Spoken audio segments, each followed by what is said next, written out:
ำว่าเงินมันบ่สมควรสิไปหวังเพิงพาคนอื่นเขาดอกมันบ่มีผู้ใดดอกที่สิคอยมาซอยเหลือซัพพอร์ตเฮาได้ตลอดเวลาคนเฮา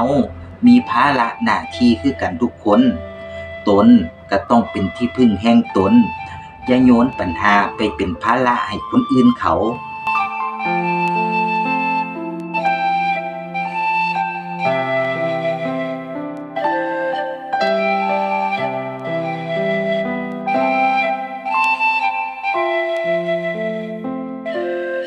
ยืมเงินเขาบ่ได้ก็อย่าไปเครียดให้เขาธุระหยังเอาที่เขาต้องมาคอยซอยเหลือเฮาอยู่ตลอดเวลาคนเขามีน้ำใจให้เฮาก็ต้องรู้จักรักษาบ่แม่นไปมองว่ามันเป็นภาระหน้าที่ของเขาคนเฮาทุกคนต่างคนก็ต่างมีภาระปัญหามันก็พบพ้อคือกันทุกคนล่ะ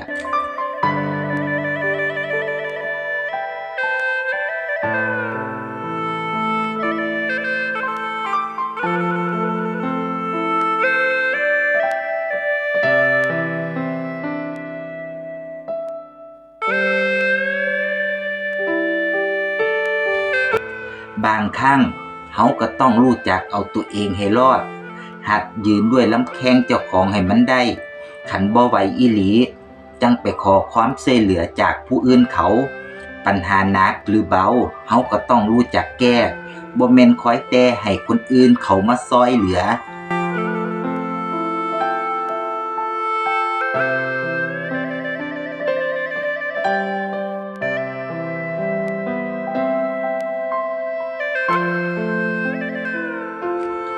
อย่าเอาปัญหาเจ้าของเป็นเรื่องใหญ่มื้อใดเขาบ่ซอยก็อย่าไปโกรธเกลียดเครียดให้เขาความเกรงใจคนเฮามันก็ต้องมีบ่แม่นเห็นว่าเขาใจดีก็เลยบ่รู้จักคำว่าเกรงใจเขาดีกับเฮาก็แฮงยิ่งต้องเกรงใจเขาบ่แม่นไปเอาเปรียบเขาคำว่าน้ำใจบ่แม่นว่าไผก็ได้ที่สิมีมาให้เฮารักษาน้ำใจเขาไว้ให้ดีที่สุด